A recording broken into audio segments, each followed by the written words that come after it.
নমস্কার সবাইকে, আশা করি সবাই ভালো আছেন। চলে আসলাম নতুন আর একটি ভিডিও নিয়ে।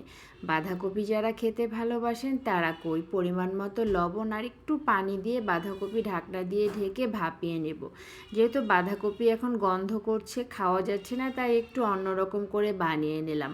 মাছের মাথা ছিল, রুই মাছের মাথা, ভালো করে কেটে ধুয়ে লবণ হলুদ দিয়ে লাল লাল করে ভেজে তুলে নেব।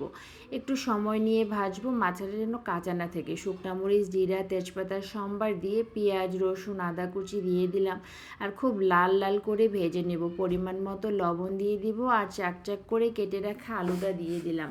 রসুন বাটা, আদা বাটা, জিরা গুঁড়া, হলুদ গুঁড়া, মরিচ গুঁড়া দিয়ে ভালো করে আলুটা ভেজে নেব। মশলাটাও কষিয়ে নেব। মশলাটা কষানো হয়ে গেলে ভেজে রাখা মাথাটা দিয়ে আর একটু ভালো করে নেড়েচেড়ে কষিয়ে নেব।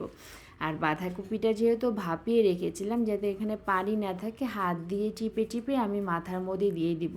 যদি পানি থাকে তাইলে রান্না হইতে খুব বেশি সময় লাগে, আর পানিটা বের করে ফেললে খুব অল্প সময়ে বাঁধাকপিটা হয়ে যায়।